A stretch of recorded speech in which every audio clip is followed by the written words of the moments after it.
Yeah, Mbariko in the highest order to Ndi Igbo.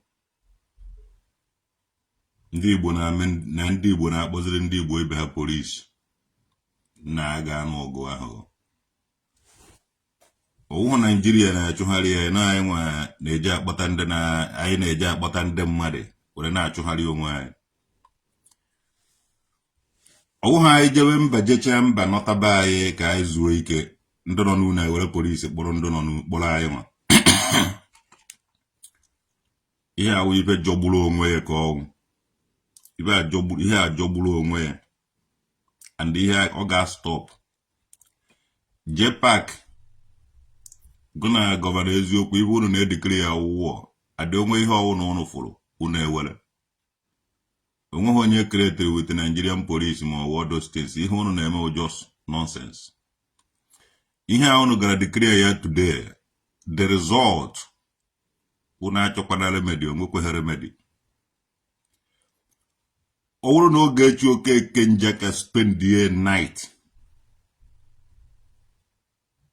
ebe ahụ problem nke ọnwụ o spend the 2 night double problem o spend the 3 ahụ many day ihe agaghị continue.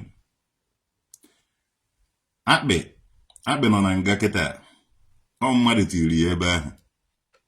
Maazị Nnamdi Kanu nọ na nga na ọ mmadụ tiri ya ebe ahụ. Gọvanọ eziokwu ị nwere many questions to answer.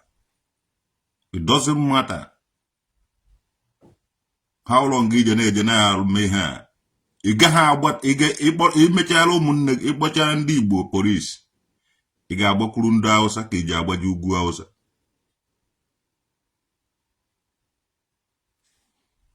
Amụm ihe nji na-agwa gị ya unu agaghị atọ na generalize ndị Igbo with the Nigerian police. Anyị nwere elders and unu agaghị treat ya. Ndị Igbo nwere menana nwere otasi treat their case. Ọ bụrụ ihe dara onye Igbo na onye Igbo unu neturu all those things anya so na Nigerian police ka unu mma. But so only they mention freedom of Biafra or freedom of anybody. Ndị na-eme the freedom akụọ gị ihe because ije na-eri ebe a na-eri ebe a. Unu bi oshibi ike unu emebe na unu na-achọ freedom na-eji Maazị Nnamdi Kanu this and that. Unu a na-akpọrọkwa ụmụnne Maazị Nnamdi Kanu ahụ na-atụbasị na nga. Kedu ihe unu na-egosi ndị mmadụ? Oppressors. Ndị ọcha mere unu nke a, ndị ọcha mere unu nke a, mana ndị ọcha wetara data polisi ya unu na-eyuzi were na-emegide ụmụnne unu. Unu chọrọ freedom, unu chọrọ ịnọrọ onwe unu, a na-ama generalize unu. Onye Hausa mere Ogechi arrest.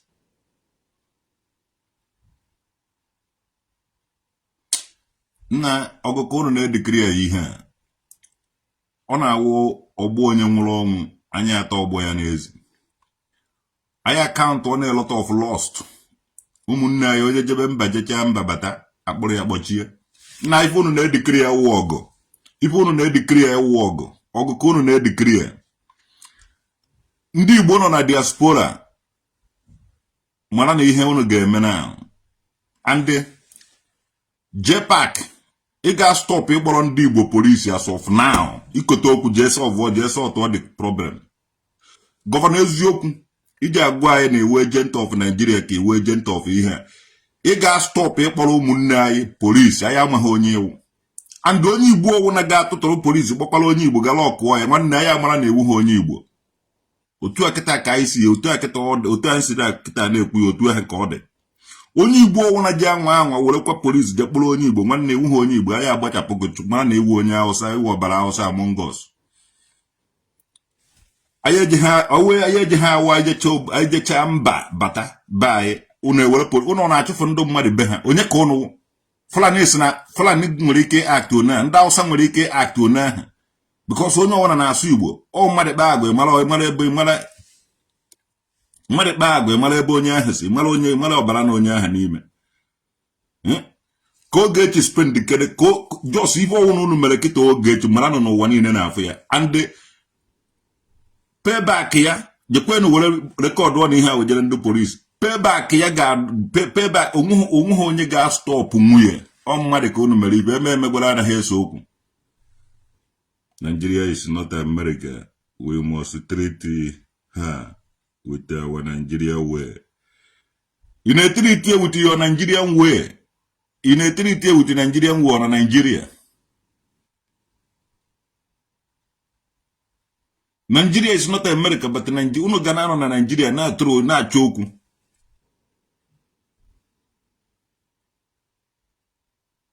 Uno ganano na Nigeria na choku. Did Nigeria support ono na choku? Konyo awona ono furusi na naibai jo obodozo. Aworo na waka wonye bono. Ogechi wa Africa na America. Igbo America. And don't no respect he won't enwe hike inwe great person. If you gada eme wonye kwụrụ ọtọ evutu e so onwe onye kwa na eze bono because on da osaka ono na agbaziri boy. Ogoro that no get to spend day and night. Mark ya my word. Ogoro no get to nwa spend day and night anywhere.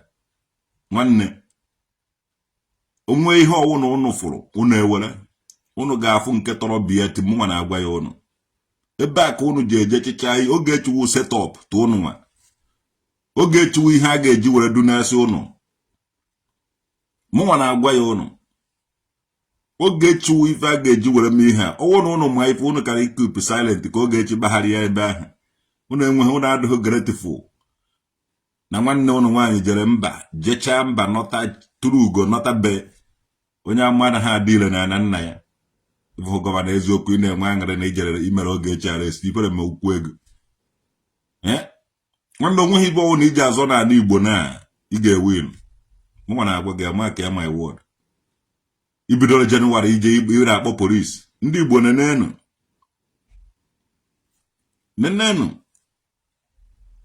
mind what you say here or else you will be arrested.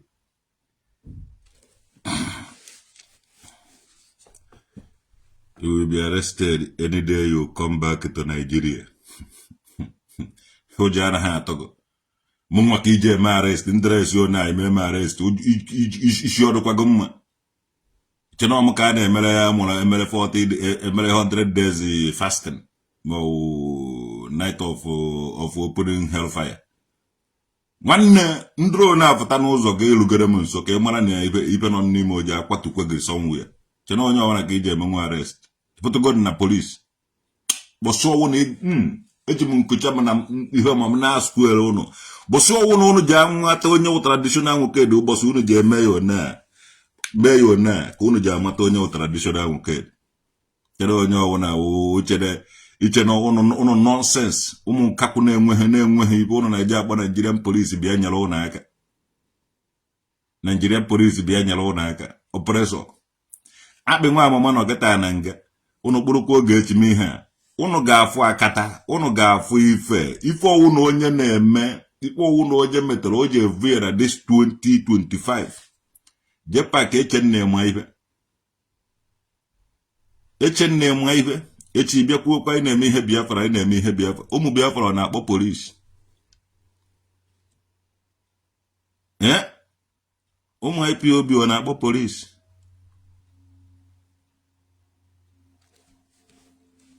onye ọwụna na kịta afụ nke wee eziokwu mana ndị ji polisi eri ime eje were polisi mee nwanne gị arrest ịfụtakwa ị na-ebe ndị Igbo kedu ihe ije prichiri ndị Igbo again n'imechabeghị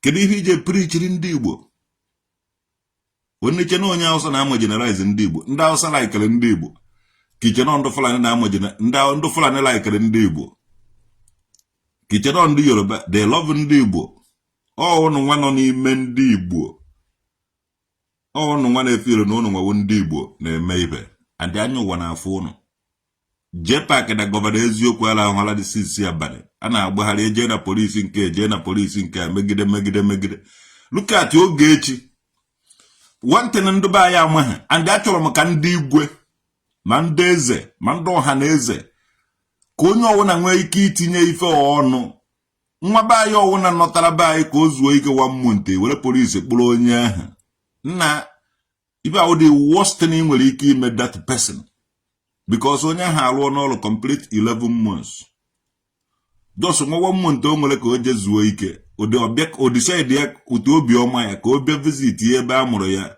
his own land or her own land ime ya arrest ebe ahụ ma ọ wụ ije nyebe ya stress. The woman need his stress. Ibe o needere ka o zuoro onwe ya ike. Ọ dịghị izi ịba flight ya nọta ya n'udo. Many people na-arigolo ebe ahụ crash ya. Mana the woman na-agbachago all those states. Enwe how many hours ọ gbara n'elu nọta na unu ga-ahapụ ya ka a mara na climate ya ọ ga-echeji. Chena ọ dị easy. Unu na-atọmenti ya onye ka gbara n'elu agba mmụọ ya ka dọcha n'enu ka unu na-eme ihe a. No, Nigerians amaghị ihe a and anybody amaghị ihe a. Onweghị onye ma destin na ifecha n'enu na ị na-ediri 2 weeks ka ha gonwe ike ịnọtakwa na ọ dịghị izu ife n'enu ahụ. Were nu meseji ya wejere ndị igwe wejere ndị local government chairmans and the Igbo leaders. Ọ dịkwaghị izi mmadụ ife n'enu ifecha n'enu ahụ kedu otu ahụ na-adịghị after 2 weeks. Kedu otu ahụ na-adịghị. Kedu ihe eji gburu Ogechi onweghị onye na-ekwu okwu. Authorities ndị Igbo authorities anywhere biko binienu. If I would the voice from Diaspora, Ogechi bara flight, we need any disturbance until 1 month a day a finish here. Kedu ndị doctors, Igbo doctors. O nwere ife ọ na-eme na mmadụ fe n'enu ahụ this 2 weeks.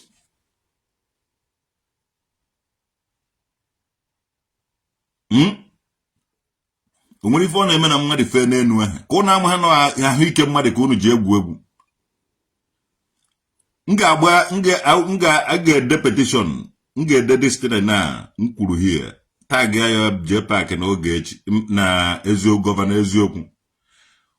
Even akpị nọ na nga ekwesịghị iti ya akpị ebe ahụ. By this time ife awụ health mmadụ ka unu ji na-egwu egwu. Adị omeghe onye ji asị gị na ọwụ onye Igbo na-ekwuru ndị Igbo. Ịba flight ya fee how many miles Ogechi fere wee nọta be anyị ahụ.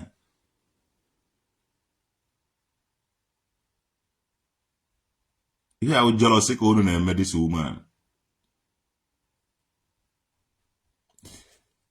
Ife n'enu adịghị izi.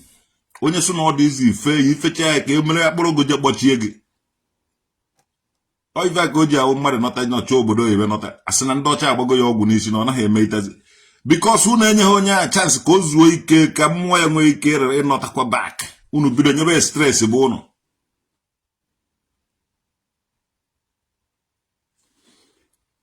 Ana ndị niile na-anụ asụsụ ma ndị polisi nọ na ya ma ndị lọya nọ na ya ma ndị ọkaikpe ma ndị okwu. Ogechi need any stress. Ogechi need any stress now. And onweghị onye kwesịrị inye Ogechi stress. If you have Nigeria for you people or what? Onye jecha babata. Unu akpụrụ ya kpọchie. Ndị na-eje ha akpụrụ ụbọchị unu avụrụ ya demand ebe ego. Unu ga-eji aka unu fụnyụọ ọkụ ahụ. Unu ga-eji aka unu were fụnyụọ ọkụ. Mma na-agwa ya unu. Mana Ogechi spend the night. Ogechi spend the night. N'anywhere gọvanọ okwu asị na JPAC nnivu ụzọ. Anywhere, Ogechi spend the night there. Unu ga-provoke many people. And unu agaghị like ife ga-emenu. Mụnwa na-ekwu ya to God who made me and you. Ụmụnne m onye ọwụ na-efuru onye Igbo were polisi gbuo onye Igbo. Onwe ife unu o ji na karọkwa na ya. Ọ dị ka unu chọrọ ka anyị bido na-emebi isi generator unu beyond repair. Kokopi. I get better maybe isi generator unu beyond repair. Kokopi ala. Unu gafu the rattles. Owo no na afu rattles. Una amana na munga traditional woke di. Ewo ho fuonye. Ifu unu na-eme onye jeche obo onye jeche mba bata una akpụrụ ya. Unu na-eje eme na omihe. Don't worry, this matter ga arise in a good way. Dukwana njikere na ibe unu declare war. And eziokwu Governor Eziokwu and the JPAC. Achọrọ m ka mbupụta unu neutral ground. Unu ekwukwere na unu na-alụrụ ndị Igbo ọrụ. Ndị Igbo ala ike ka ewere police a na-agbara police. Unu ekwukwere na unu na-alụrụ anyị ọrụ. Unu gaketa alụrụ onwe unu ka unu na-alụrụ ọrụ a. This arrest unu mere Ogechi. Unu na alone. Unu afụhụ ndị Igbo n'anya. Adị unu evuhụ ndị Igbo n'obi. Ibe unu na-achọwa akpa unu gbakwahara ndị Igbo ka unu amara na unu je enweta followers ndị Igbo o ndị ga-asọpọt unu. Now, unu ga-eluzu ya all. Na polisi ahụ unu jere, okwu ga-eche jide ya. M ga-akpọpụta unu ka unu bịa n'ụwa ọgụ a unu chọrọ ịnụ. Onye jecha abata unu akpụrụ ya. Onye jecha abata unu eme ihe ọwụ na-aja ha eme na-eji esi koku stories were eme ihe a. Ejekpọ ndị mmadụ sị ha bute ka anata ya ego. Unu ga-agwa ibe unu na-alụ were enwe ego. Eziokwu na-agwa unu ọgụ kafa na-edikiri ya. And ọwụrụ na Ogechi spend the night anywhere mmụọ traditional nwoke dị na-agwa ya unu agaghị ayọtakwazi ma mmụọ ma mmadụ. A ga-anụ ọgụ a. Look at ibe dizu ụmụ anụ ọbịa na-eme mmadụ jecha obodo ya bata unu je mana wana oyipe igbu unu ala ike ha ife ọma and ife ọma agaghị abata bụ unu. Mmadụ jecha obodo ya bata unu ga-ama na ndị ahụ ndị nke unu gara mmụta inwere ya tii na police because ịdị jealousy. Gọvanọ Eziokwu ijego America before ka JPAC ojego America before. Ugboro one ka akụgbu ugboro one ka JPAC jere ịchọ visa dị na ya visa. Unu na-fight ụmụnne iwere polisi Nigeria ịkpụrụ kpọchie nwanne gị nọta na ala Igbo ka enye gị oche. Ụmụ Igbo onye ọwụ na-abụrụ Gọvanọ Eziokwu ma o JPAC ebe ọwụ na-eburu ya n'ala Igbo tụtụrụ aka ntị mkpọọ ya anya panyụọ na nsị na panyụgo nshi na efere ji eri nri. Yes, ebe a na-awụ onye ebe a na-atụtụrụ anyị nwewu ndị dọ na Diaspora na anyị ga-esiri unu anada supu. Ụmụazị be anyị nọ n'ụlọ ebe ọ na-eburu JPAC mụwafọ ya agba ọmụnwa na-ekwu na Gọvanọ Eziokwu ahụ o ji agwa ibe mere o ji were polisi kpọchie Ogechi. O ji agwa ibe mere o ji akpọrọ anyị polisi ọ ndị igwe anọzighị ọ ndị nze na ọzọ anọzighị ọ ndị ụmụnna anọzighị omenala Igbo anyị anaghị arụzi ọrụ ka azụọ Christabel nke m mbaraga aka na bịa jidenu Christabel nwa na ka anya ya mgbịrịmgba n'onu na ọ mgbịrịmgba do Kristal. Yes. Ohi a ga-akwụsị the gang the rattle. Yes, both of them yes. If the rat ha ga-afụ rattles ha ga-afụ the rattles. Ebe ọwụ na ụnụ fụrụ Ogechi ebe ọwụ na ụnụ fụrụ JPAC na Gọvanọ Eziokwu ahụ unu ji ajụ ya ajụjụ why o ji use police against to innocent children. Ogechi oji police je America. Ogechi oji police were gbuo flight. Ogechi oji police were kwu ibe o kwuru. O mmadụ enweghị ike ịga ikwuru ịgaziri onwe ya na-eji akpọ police. No, it will stop. Ọ ga-stop. JPAC ịkpọchicha ebe ahụ the end of police gị. Nke ahụ the last. Ị gaghị ha continue.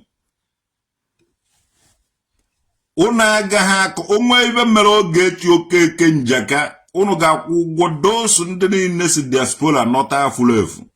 Aka na-achọ na-etres na-agbagodo ihe a ga-egbu ichere anyị na-afọ forget. Ihe ahụ dị ọgụ between Africans in Diaspora and the Africans in Africa, or Igbos in Diaspora and Igbos in Nigeria. So unu ga-ahapụ anyị ka anyị tie unu ibe ka ụmụazị. Onye sendiziri na JPAC ma eziokwu ka okwu asị onye sendiziri na dollar ma ọ euro ma ọ pounds ya ribegodo naira nwanna ife anyị mere today wo your damn for mark my word ike ahụ yo this is ebe aka nke ụnụ gara jee park ma nni anyị nakwa eri jee park ọ ka mma na iji ego gobezie nni is better na iji ego go na-egozi nni ka ị mara ego na abara ise na ada nke ọsarị anakọta na-azụ onye iberibe anụ ọfịa ị na-akpọrọ Ogechi Okeke ị na-akpọ polisi ịkpọ polisi na-eko ọwụ na iluzube followers iluzube your followers ime IPOB ya eji ererizi Maazị Nnamdi Kanu don't you know no ọnụ nwa na-akpọ polisi suru Maazị Nnamdi Kanu imi ka ọ na ndụ na IPOB achọbeghị ịma na ọnụ nwa suru Maazị Nnamdi Kanu imi ụnụ ama ha na ọnụ nwa kpọrọ Maazị Nnamdi Kanu kpọchie n'ọnụ nwa na-akpọ ụnụ nwa polisi mara DSS mara ndị niile ahụ ndị mere those things nwere ụtọ ọzọ esi eme from today JPAC ejizikwana your nonsense media edela anyị anything about IPOB ma Maazị Nnamdi Kanu because onweghị anybody nwere ike like kwa page gị ma ọ dekwara gị anything Nnamdi Kanu agụmaha nweghị onye ọkwụ nso gbawara mmadụ polisi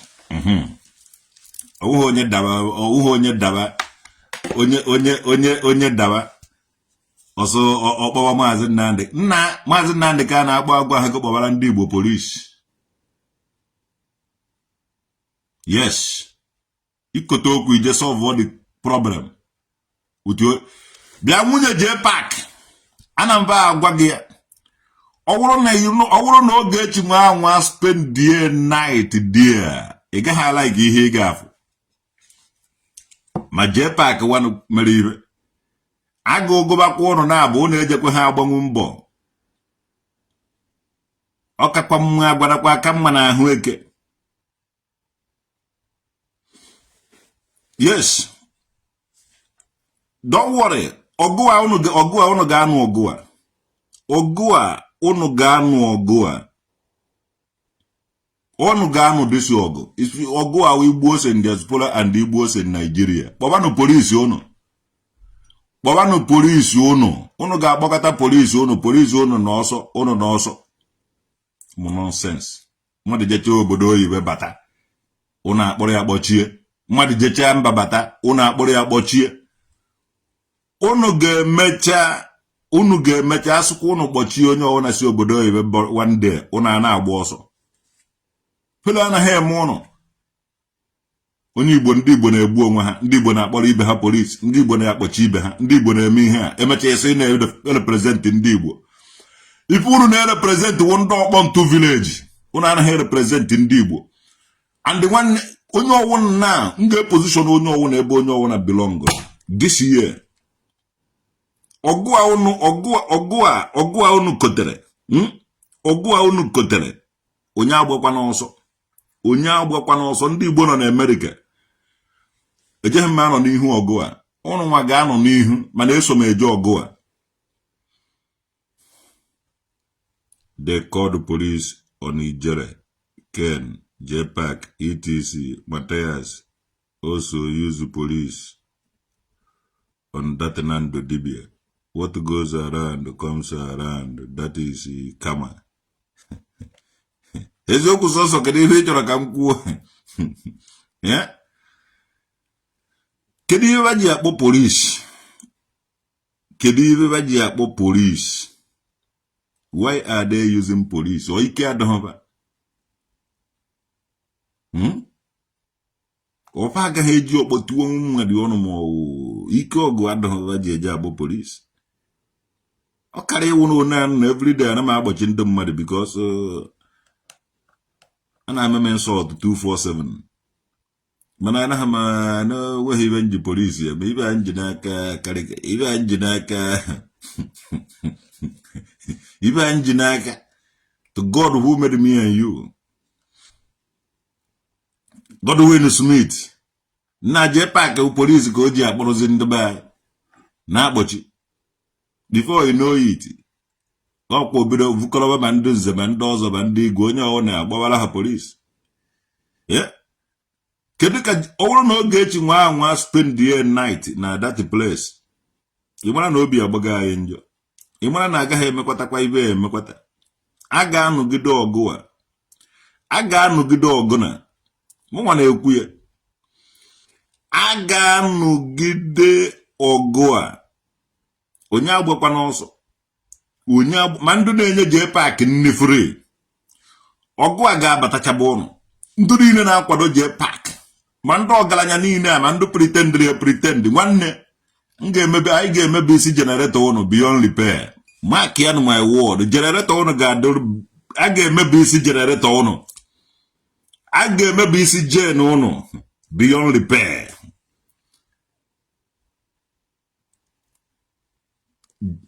Oh God, they even called the police a lawyer on you in German. Mbise guy. Pamela ya mechaya ana mebuvu ana epevulu mpegbu hamele ya mechazie ya mvuzie ivu. To God who made me and you. No vanja vulu na hu. Naka ana mepempe wala adiogo. Mana mgbe nnolo onye vuru ivu ọba ihe na womevu. Ogelubi kedu maka Edwin Igwe ụnọ ọgbanaga Edwin Igwe Nigeria nọchizie na Hamburg. To God who made me and you. Ibe eji ekwu vuru ivu mana achọghị m ibido na January kwube. Achọrọ m ịnụ obodo ọgụ nnu mizi ọgụ before m ebido kwubezie. As for she have called the police for someone before, let her face. Igbo people in Nigeria is using police to arrest Igbo people in diaspora. Anytime we come to Nigeria. And EBC KJ face Nigeria. Unu get face many things this year. Unu get face here this year. Mwa na agwa yono. Unu get face here. You better stop supporting evil. Ogechi ofo. Man no nwe hevolo na support. Here are Africa, Igbos in diaspora and Igbos in Nigeria. And don't actually learn this lesson. Don't actually respect your mono. Manana made declare this organa. Manona actually until your padabano from a bone hebo bosiabia. Na kuwasi no. Igbos in diaspora. If I walk gono. Between Igbos in Nigeria and Igbos in diaspora. Igbos in Nigeria na onwe ndị Igbo nọtara na anọta. Evulu onye aha vuba ime ọbịa. Na kọcha iberi n'oji. Ndị ha enweghị ike imenwu like that. Akpọla police boy of allegation. Awụ na-enecha anya onwe ha allegation a ga-ebo gị ha agaghị emenwu gị eturu police. Abịa mavuru gị amavuru. That thing have to stop. Ọ ga-stop. Anyị achọghị ịfụkwa onye Igbo ọwụ na na-eme onye Igbo arrest. Anyị achọghị from today on.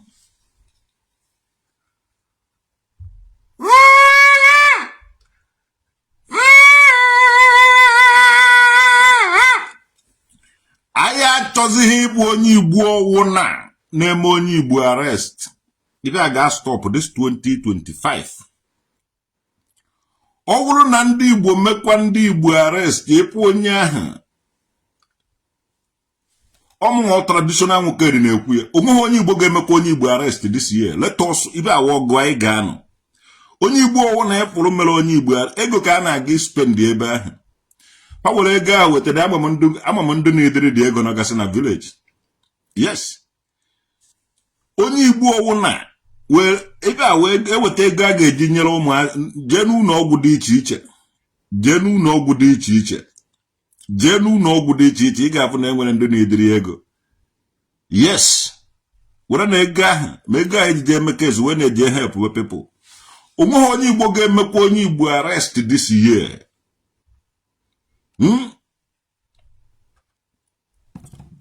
Street evil met the devil is called satanic. Those people are the same. as far the woman can send the money to Nigeria and arrested the people, I think this is a karma. Street doctor. See, street doctors the one. If I walk between the outside and under on uno. Onye Igbo je emekwa onye Igbo arrest anywhere. Traditional worker dey decree agoya. And onye Igbo na nwara anwa mekwa onye Igbo arrest. Ndụ mmụọ ga-evurugo. Ije ha akwụkwa gụga anya again. That day, the day after na imechara the arrest. Ibe je mmezi gị enweghị ike ịghọtakwa onwe gị again till the day ị ga-join ndị mmụọ. Tata ka m kwuru ya ndị onye ahụ ka o ji adị. Kedu ebe ọfọ m nọ? Ka ọfọ ka anyị jiri je obodo ọfọ ka anyị ji ya na. Chineke. Okwu ekwujara ọkpọ n'ọfọ ka n'ọfọ ka ikpe ekpere n'ọfọ ka mmụọ ji eje ọgụ. O ji na-ebi n'ọnụ eze mmụọ na ọ naghị ebi n'ọnụ dibịa. Mgbọrọgwụ ji na-ele n'ọnụ dibịa. Ọfọ ji wee na-ele n'ọnụ eze mmụọ. Maka ọwụ na nwa dibịa were mgbọrọgwụ. Ọwụ na nwa dibịa were mgbọrọgwụ bịara m ọrụ. Ewere m ọfọ kwụọ ya ụgwọ. Ọfọ ka anyị ji eje obodo ọfọ ka anyị ji ya na. Ebe onye nọ ka chi nọ. Okwu a m kwubiri tata. Okwu a m kwubiri tata enweghị ike ịnaghachikwara m back. J-Pack gerizi Ogechi Okeke Njaka gana gọvanọ eziokwu. And from today, unu agba ọsọ from ịkpọrọ ndị Igbo police. From today, unu gbọsọ unu ga-akpọkwara ndị Igbo police again. Unu afọ ihe unu efuo na Igbo. Mụnwa na-ekwu ya, jee maka ya na okwu ma. Gbọsọ unu ga-anwekwa anwụ were police kpọrọ ndị Igbo ka anyị mara na ọnụ nwa ka ndị Nigeria kwụrụ ụgwọ. Bịa nụsaba anyị ọgụ. Nigerian Biafran Civil War ended with no victor, no vanquish. So, ife mere Nigeria ji were do otu ọ dị today. Enwebeghị orientation and integration and reconciliation and reconstruction. Onye ọwụna na-eme pride ibe a na-emebi. Na-ego wọ na-ekwezighị anwụ. Ebugo ya na okwe ha anwụ na ọdụ ibe awụ ọnụ abụrụ ya abụ na-eme na-abịa na mmezu. Spirit of ọnwụ agbagoro ya ọsọ. Onweghị ibe gowa ọnụ nwere ike imenwu na ọ na-ayọ biko na confess na-ayọ biko ife o mere na ibe Ojukwu gwara ya na-abịa emezu ya because ọ gwara ya na ọ ga-adị ndụ fụ ibe niile ahụ o mere and ọdụ ndụ were na-afụ ya na regret were na-akwa arịrị na-ayọ ndị Igbo and agaghị agbaghara ya and oje ha anwụ n'ahụ ka ọ ga-adị. Yes, ndị niile ya na-esobe ibe anwụchago mana okwe ha ọnwụ ekweghị ewere because o ji ata afụfụ ibe Ojukwu gwara ya na-eme. So tata mụnwa nọ here na-edikiri ya. Onweghị onye Igbo ji akpọkwara onye Igbo polisi again. Mụnwa na-ekwu ya. Nwa anwa mee ya ka a mara ebe ị nọ ka ndị nọ na-akụ ebe ahụ triti ya ọfọkọp. Ụmụ Igbo binienu. Nigerian Biafran Civil War ended with no victor, no vanquish. Ka mfụzi onye anyị afọdụghị ndị Hausa ma ọwụ ndị Yoruba ma ọwụ anybody na-abịa eme ndị Igbo attack. Nọ ndị Igbo na-awa na ọ na-akpụrụ ofu onye Igbo je kpọchie.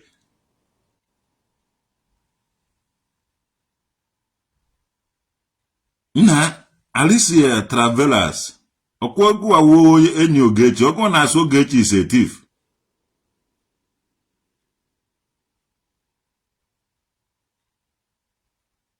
Na Alicia ndị otu Ogechi ni ka ọ nọ na adịzikwa confuse here ma Christabel nkem ma ndụ Zion unu kwado unu ụkwụ osochi egbu unu dufta mmadụ unu deny onye ahụ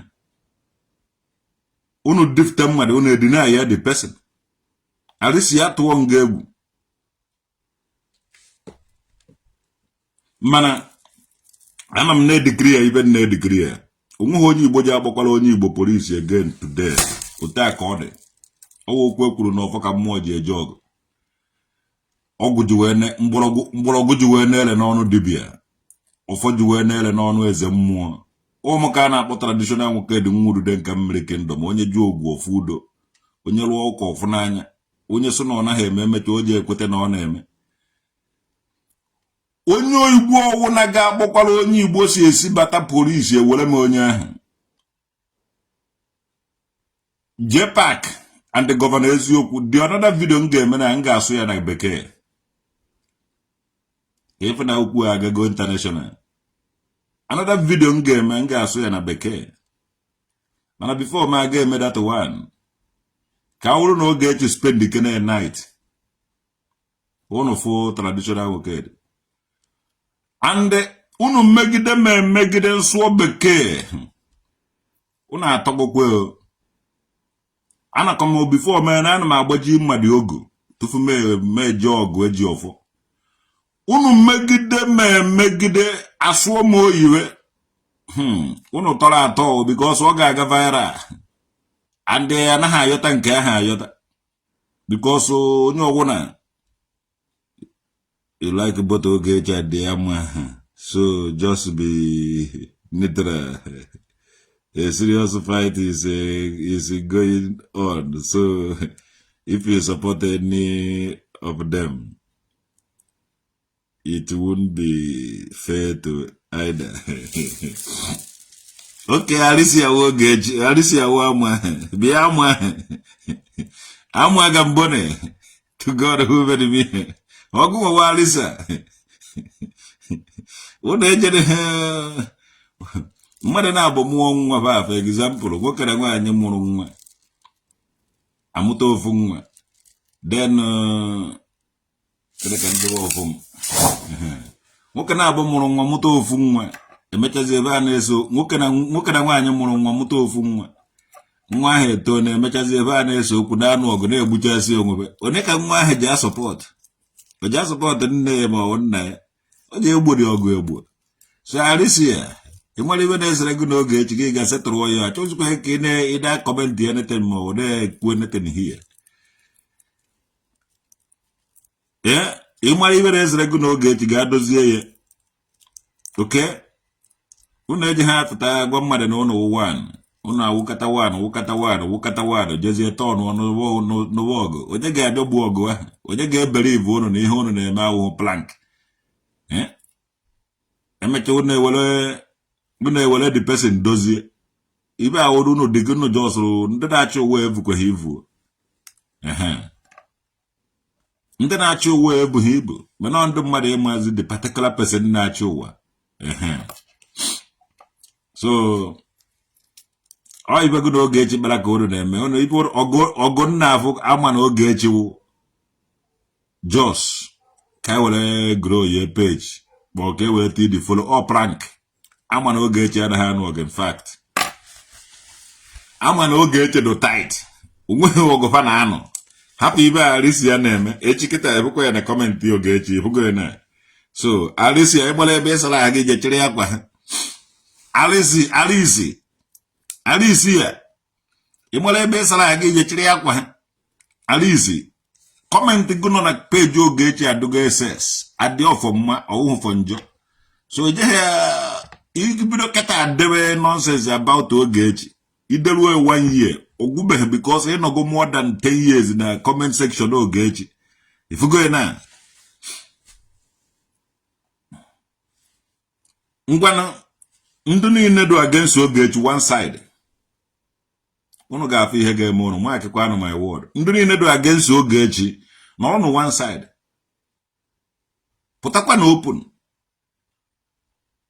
ndị niile do against Ogechi pụtakwa na open amụm ibe nji na-agwa gị because ọgụ a ọkwa akụrụ onye ihe akụrụ onye azụ ọgụ a ga-aka ọgụ a ga-akaja ụnụ agaghị ala ikedesi ọgụ nekwe Burna Boy jere kpochi akpị ọ na-eme na o mere nke ọ na-eme na o mere nke a Burna Boy anụgo ọgụ n'one o nweghị ije kpakara akpị wee isi nọ mgbe akpị ahụ ga-ebido gbọba gị amụkọ m ibe nji na-ekwu onye ahụrụ nọ na Nigeria unu na-eje akwụna na Germany na embassy study a na-edina ya unu visa unu chọrọ ịhapụ Nigeria gba afọ ọsọ bara onweghị onye kwere kwuhụ unu enwetanwughị ugbo unu anọrọ ebe ahụ a na-afụ unu ụfụ Onwezi one Ogechi will stay in prison until his jail is released. Well, Kambazi and Kete. Okumana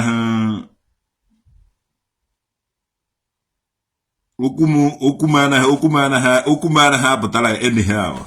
And Okun wait. I will go inside them. And Ogechi has spent there one night in a prison. Ono gafu another ways of traditional mukede. Mwana agwa yono. And then get yono. The life of Igbos in Diaspora matters. Kedu kunu si awonye jechobo o ka igba woso. No, I gave vlog but I got godo unu ko nugu. To God who made me and you. I got unu ko nugu. Ka tikedo unu ngobere chaka mmụọ. Agonora jungle busu no na village. Busu ogwezi one lions bata. Busu ejewele police kporo ya. Ogechi is out. No, no, get you after time by hey, what did you even oh, one over even him 1 year, whereas we have go for that. Can't to get by here. No, what do he see? Mother, what he hold? Oh, Mokana, what among police when no get is out. Chai, that's enough for that girl. That's no get you for that girl.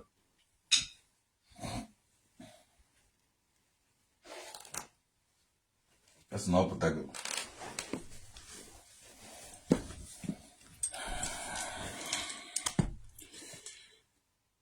Confirm what do confirm one even.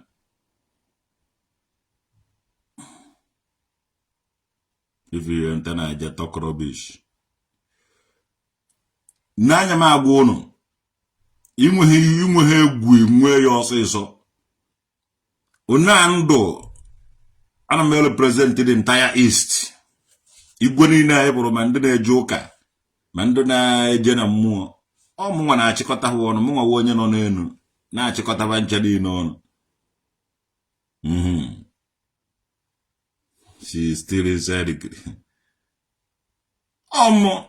Ana hayo na ebro mana me. Chireke jehem position o mwazi. And they kuwe goma mo the one who will speak. If I know ya by force. Mgbe ha jeziri ka haje against nke traditional mukede. Nke traditional mukede another one nkebe. Governor nke ha nke alụla no nke ha nke ezugbo. You don't have military. Military force power. Mana enwere ofu ihe nji adobri blessing from Bechineke. Ada akpọ ya okike. Okike. Okwa Chineke uchukwu okike. Oh, okike. Even nji communicate with the chukwu okike.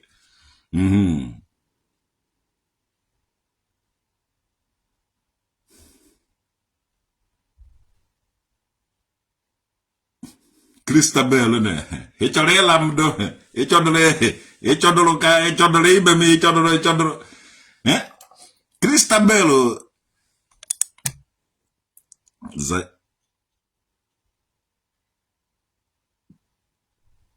Zone 13 is not ordinary police station in Abuja connection. Don't worry. Oga ademwa. Man Ogechi nwa spend the night ebe ahụ. Una amara na una ekote gog for this 2025. Una adotago agbara ndụ. Ọ ga-agba unu ekote go okwu. Anyị nwewo ndị Igbo nọ na diaspora agaghị agbazi unu nkete. We are not gonna take it easy with unu one on uno this time around. Anyị ga-akụ ya unu kwada diaspora. Ebe a ka ihe unu na-erisi abịa na anyị ga-akpachi isi everything ka a ga-ogoba unu. Ma ndị ọgaranya unu ahụ. Ma ndị na-esi Afrịka evuru ntụ abịa hie. Ọkwa ometụ imi ometụ ọnụ. Ometụ imi ometụ ọnụ kwa ibe niile akwụ unu na-evu ya abịa elehi elechi enye unu ego because ego anyị ka ego unu. Don't worry. Unu ga-afụ mmọnwụ. Fụ onye na-eti ya. You go Nigeria. hide for Fela Shrine. You come back to Germany, begin making noise. In a hide na Fela Shrine, a banguru Fela Shrine. A banguru eba. A Caribbean back, a Holy Ghost fire, say chorus. More say loud. You know, Zuzu. Ibi eba ha, walk wole miraculous. Ijemuru ebe ahụ unu shiri ike na unu na-eje agbakọ na agbakọ njekwuo ka mgbakọ nke m ka kpofutara unu boys kpofutara unu men ka unu mara na men de unu gbawa ọsọ dịkwa na anya na iriri ihe ịchọ na-achọ anywhere anyị nọ anọ m everywhere obodo ọwụ na mbatara jọsụ gaa aka nne ma gaa aka egbe boys ya fụtasị ọsịsọ ine ọ na-ekwu ọrụ ji ozu nwoke nna abatara m ụlọ a na-eche a na-eme mụ ka a na-emereza ya move a na-eme mba na Fela Shrine na Ikeja Lagos boys ju aka nne aka ebe nna anyị ha gbawazi ọsọ kịta ha na-ekwu na mbatara jee na Fela Shrine yes ọ mbata bụ ya nọrọ m sọnsọ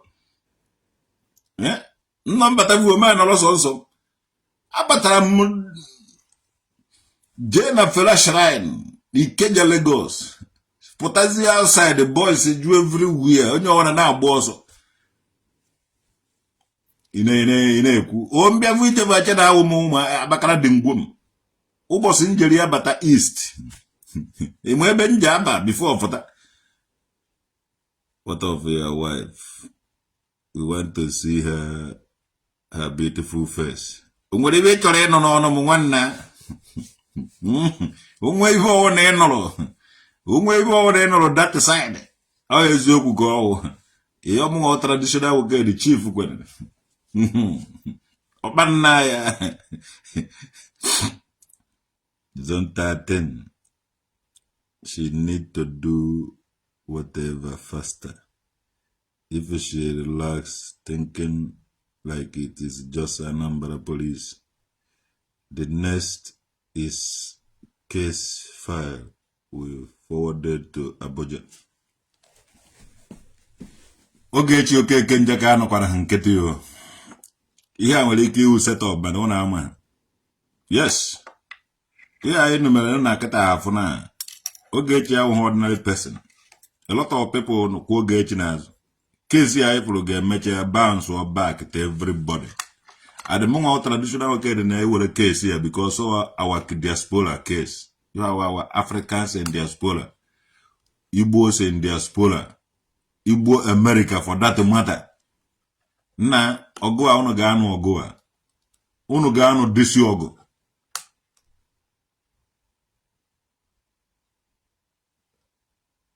Yes. Unu ga anu disi ogo. Can watch ya kachi go first. Ka fu ihe meftara today. No ogo aga adekpo ogbo. Mu nwe declare agodi ogo and dey so meje. Onwe ibe nwere ike ime ụmụ chakabonso ụmụ tout ụmụ kpote no chanuno. Jena threaten the life of Igbos in diaspora. Onye jecha bata agbochie for bago flight before. For even mother na afọ na abacha flight. You want to with the peace, you need the benage. You want to with the peace. Is a chambani need a batazi. She knows a lot of big people. And she also offended a lot of big people. Man, those big people will offend. Gas swallow their case. I gas swallow their pride and everything. Made it and accept. How of they go on how of that in a case, you got body should be governing.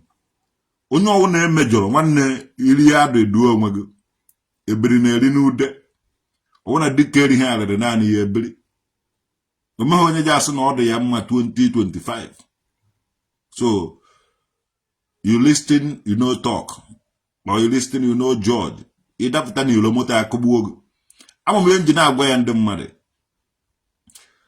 ọgụ aja aka and the jetpack ụmụnne free ya ị na-eri ụmụnne free ya ị na-eri ị ga-akwụsị iri ya ka ị gafe esi ọgụ anyị na ikotere mụnwa na-agwa gị I dey tell you ị ga-akwụsị iri nri free ga ka ị gafe esi ọgụ anyị ikotere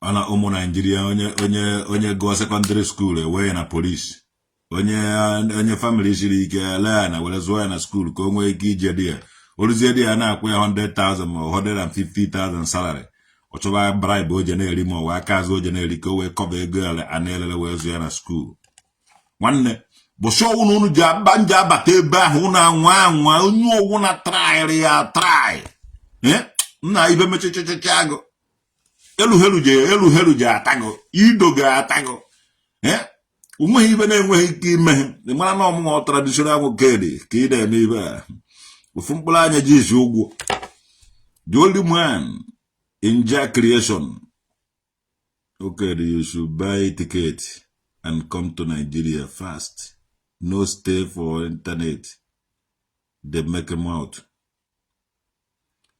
Why did you hide when you came to Nigeria? Chinedu Olumba. When you hide, oh, go hide it. If woman at Flash Shrine, can never na me. If woman at Flash Shrine.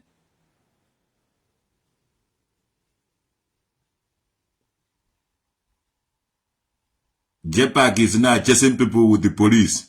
Ogechi Okeke na ndị Nigerian police ji Nnamdi Kanu. Mana all these people won't na-esu unu imi unu eje ha ama.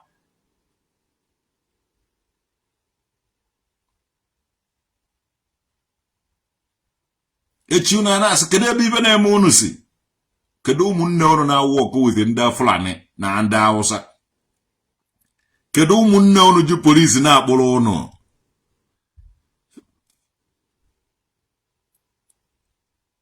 Onu ụmụnne unu na-akpọrọ unu police. Anyị nọ here na watch ka anyị mara kede ndị ọcha na-abịa eme unu ife ọwụ ma ka anyị mara kede ndị Hausa ma ndị Fulani ọwụ na-abịa anụsị unu ọgụ. Anyị chọpụta na ọkwa unu na-anụsị onwe unu ọgụ. Ịma mmadụ onye na-akparị m everyday on daily basis o nwere onye mkpọrọ police. Amaghị m ebe police do. Ichere enweghị my relatives na-arụ na police ya gasị. Chere enweghị my relatives wụ lawyer. Chere enweghị relate him with those people. But ịma ihe nwụ amadụ nnata na-eme exist. Mana bata ije ekote okwu traditional nwoke bọsị ya ka iji ama na enwere m onweghị ibe m enweghị. But I don't use them because I don't care. Onye ọwana na-emere onwe ya ife na ụdị nke mụnwa wụ ome Rastafari.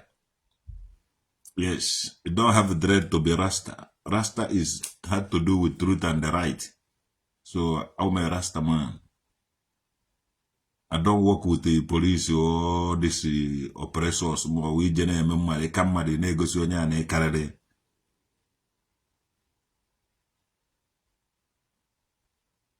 Yes. JPAC. Ị ga-afụ ibe ị na-achọ n'ebe Ogechi nọ ọgwụna ka ọ ha n'ọnụ mana JPAC ị ga-ekoto ị ga-afụ ibe ahụ ị na-achọ n'ebe Ogechi nọ mụnwa gwara gị ya nwunye gị wuo onye nri ndị nri ọ na-eme case ndị nri ọ dị violent ndị nri eji ha adụ nwa ahụ ọdụ ọ na-eje klọb na-eje eme tụkwere na-eje eme ibe a anọkịta mụtara anyị corruption na the land of Holy.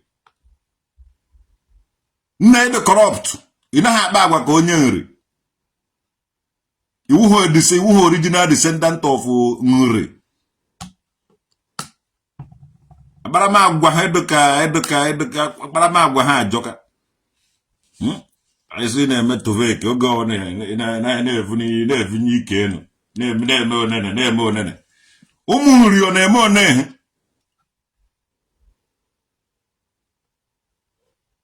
kemgbe a nụtara gị problem here na-ezuzugharị nwaghị history ndị nri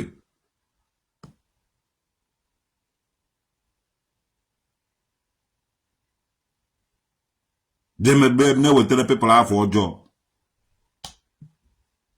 penine ndo nna ejide ebubo ebere ne holy places niile ịbụ ndụ dibịa na alụzukwu hotel deze mmụọ na alụ hotel ụmụ nri na-eje agba club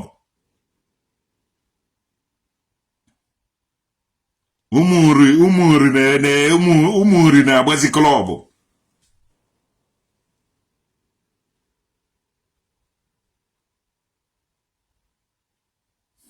asị nri ji ọfọ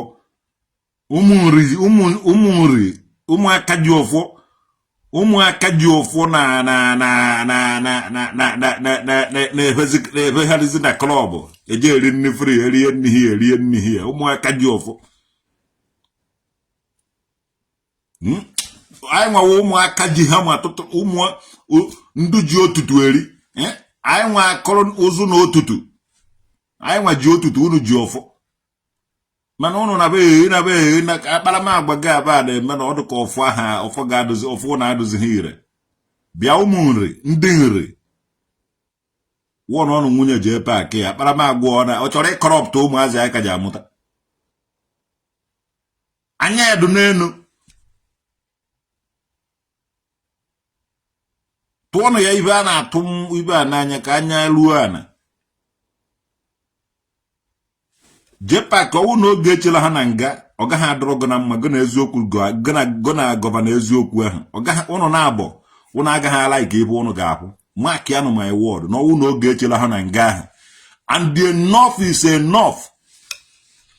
Suwofta akpị suwofutara anyị Maazị Nnamdi Kanu suwopụ iste everybody onye ọwụ na onye Igbo nọ na nga and onye anyị achọghị iwe na-ewe anyị iwe na-ewe people iwe na-ewe people ha nwere ike gba nkịtị ya anaghị ekwu okwu iwe na-ewe ndị mmadụ otu unu si after Nigerian Biafran Civil War unu na-ewere police na-agbochi the remaining people and then we dey look we no talk when we see unu na-agbara police onye kwe ọ na-agbara police onye me ọ na-agbara police ka unu ji nnọọ na-anapụ isi ya ihe niile anyị nwere ever since then.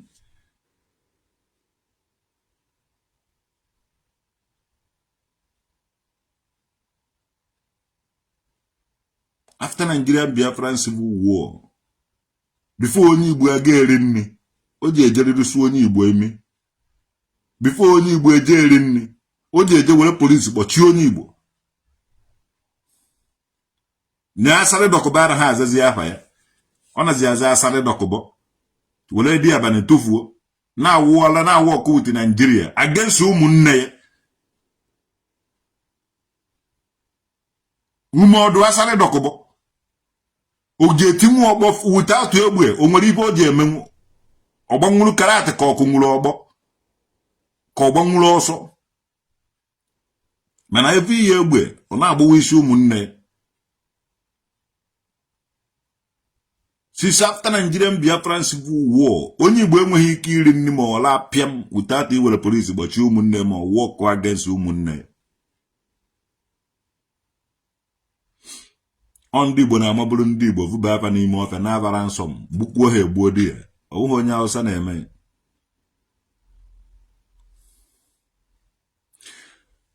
mana April 2025 I have said it onweghị onye Igbo ji akpọrọ onye Igbo polisi this year ịsụkwana asị gị try ya ka ịkpọrọ onye Igbo polisi ka ife ibe ndị Igbo ndị ọzọ ga-eme gị jepak ọwụ na oge echela ha na nga today ị nwere ike gboo jehala ha n'ụgbọ mba dịketa adị nwa na-agwa gị ụmụ Igbo ndị ọzọ ga-achọ gị nchọ ebe ọwụ na ịnọ ọ bụrụ na oge echila ha na nga today jepak imego onwe gị uncomfortable onye ọbụ ọwụ na ụmụazị be anyị pụrụ gụba ga-akụ gị ibe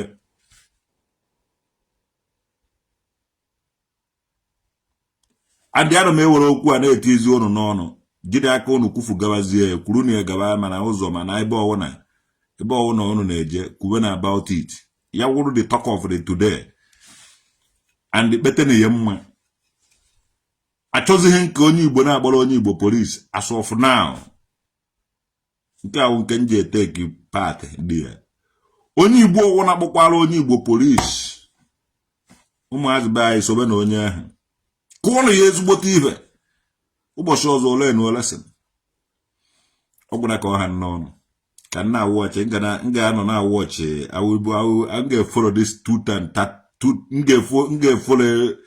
m ga-follow this case m ga-follow this case.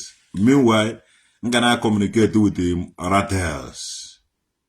M ga na-communicate with the ratels.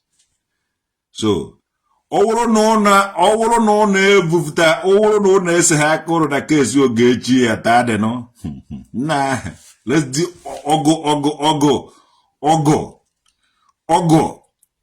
ka ụrụ chọrọ adị nwa ahụ akpụrụ ogboro edikwu okwu nwanne ọkwa ọgụ ka ụrụ dịkịrịara ibe nka jiri kpuru nke a bụ na nchie ụnụ warning gbajie ụnụ ogo before ma egbuo nke redi ịmara na ọgụ ka a na-eje. So moka mere ụnụ onye afro tata asụpụkwa ya echi we are the watchmen. Eziokwu sọsọ na agwaghị onye nna support mana ihe ma support hụ ndị Igbo ịkpọrọ ndị Igbo police.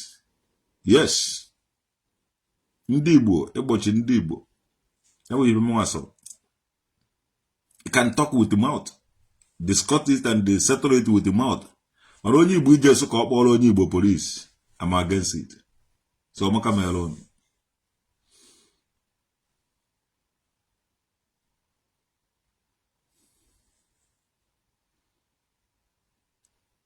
You blow the trumpet when it is needed.